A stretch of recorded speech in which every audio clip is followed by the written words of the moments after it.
Here's 2 videos to showcase the in-game damage for Flame Breath. I'll talk more about it afterward. I'm Victor, by the way.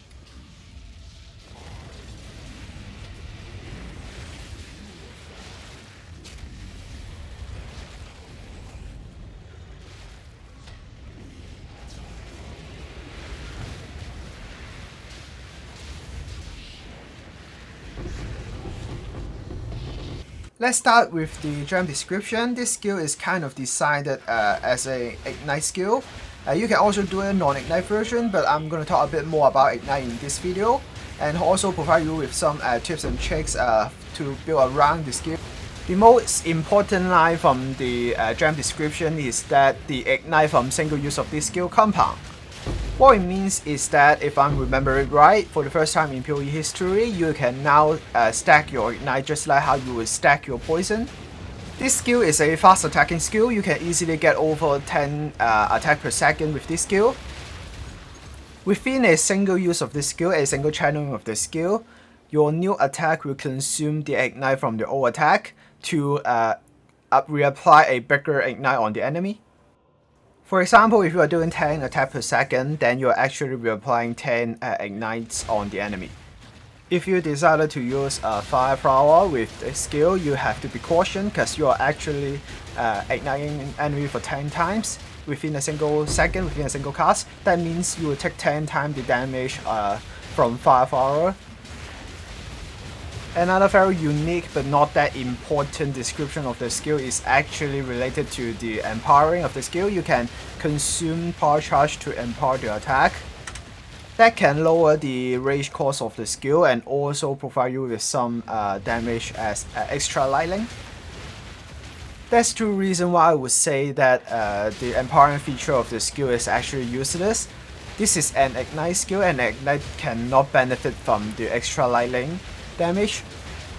Without good ways to lower the enemy lightning resistance, you will not be able to get any shock on the enemy, which means that the extra lightning damage is even more useless in this case. For the rage cost of the skill, you will naturally think that if I got a lower rage cost, I can cast the skill for longer to get more stack of Ignite on the enemy. That's correct in theory, but for the reality, most of the time you stop your channeling because you got stunned from the enemy, or you are trying to dodge roll from the enemy attack. Another reason why you are not running out of rage is that the skill provides you with 5 seconds of channeling without consuming any rage. If you got enough damage, your rage will be enough for you to delete everything in the game. With that being said, being able to empower your attack also open up some possibility for you to play around. One of the examples is that in the passive skill tree, you can find some empowered nooks that is decided for Warcry attack.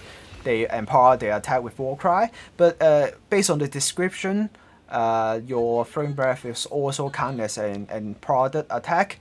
One of the very strong nooks in the passive skill tree with Empower is that your life leash from Empower can become instant. What it means is that if you are able to life leash from Flame Breath, you will be able to recover tons of life based on your life leash. I didn't personally test this theory because I can't get my fire damage to leash life for me, but I remember that there is another ascendancy that allows you to leash mana leash life with elemental damage. You can try that if you like and tell me the result if you did. I'm actually curious about that because based on the description, both of them are empowered attack, like Warcry empowered and Power Charge empowered. Coming back to the skill, that's another very important characteristic of the skill is that it will consume your Ignite and reapply it. It means that none of the duration of your Ignite really matters. In this case, most of your Ignite will only last for 0.1 second if you are doing 10 attack per second, because your second attack will consume that Ignite. In this case, all the faster damaging, faster Ignite nooks on the tree that you can get is very important for you to build around with Ignite for this skill. Before I step into the disadvantage of the skill, for example the clunkiness of the skill, I would like to provide you with another build idea that you can potentially try out. As I've mentioned, that the empowered version of the skill provided you with some extra lightning damage, and also your auto attack from Wyvern also can provide you with some extra lightning damage. If you want those lightning damage to benefit your Ignite, you can actually turn them into all chaos with the original scene, and also combine it with another supporting gem that allow your chaos damage to contribute to your Ignite damage. In this way, you can potentially play a chaos Ignite build with this skill, and you can try out some other chaos related ascendancy with it. Another reminder is that Ignite doesn't benefit from the fire penetrations from the passive skill tree, or penetration only benefits the hit of your attack. And to build around Ignite, you actually need a lot of ways to minus the fire resistance from the enemy. And here's some of the options for reducing fire resistance from the enemy. You can choose whatever you like. Coming to the disadvantage of the skill, one of the very impactful disadvantages is that it's so fucking clunky when you take off and land when using your skill. The takeoff time and the landing time cannot be modified by skill speed. For even though I'm attacking 17 attack per second, I still need to endure the pain of taking off and then landing, and taking off and then landing. Another reason for the clunkiness is that there's some strange bug related to shape shifting in general. But for me, and as I'm playing Wyvern, I often come into a situation where sometimes I was suddenly unable to perform any actions.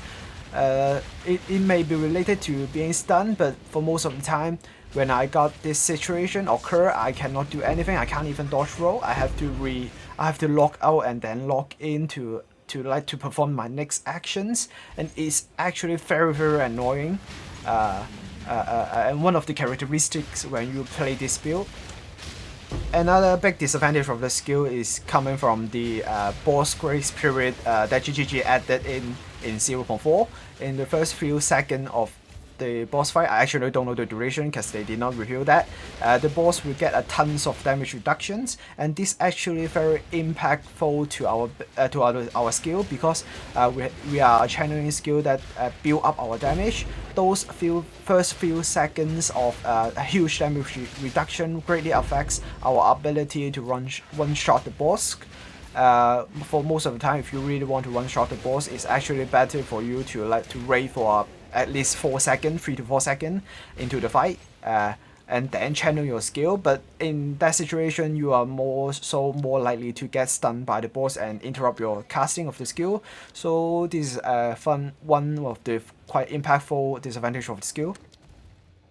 Another very annoying thing is that once you turn back into a human form, you will lose some benefit from the from shape-shifting. Shape-shifting also provided us with some maximum range from the passive skill tree, and also sometimes when you are casting your elemental weakness, when you are interacting with some map objects, you will turn back into a human. And in that situation, you need to wait for your rage to recover to full, and that's basically a damage reduction to your overall damage. For this last part of the video, I want to share my thought process of using a gem link to play this skill. First of all, I actually do not recommend you using a gem link to do so, because the reason why I choose gem link is that I got tricked into thinking that the empowered attack, the power charge thing is very important. But after I realized that the power charge is actually useless if you are playing an Ignite build, I reckon that some other ascendancy might be even more fitting to play Ignite with this skill. But you can still get some minor benefit from Gem Link, because you can get a +2 to gem level and also +10 10 to your gem quality. I'll still provide you with my setup with my POE ninja link underneath here. but I would actually recommend you and encourage you to build around this skill with some new ascendancy. I'm actually curious that what you guys can come up with. That's pretty much it. See you, and maybe consider subscribing, my friend.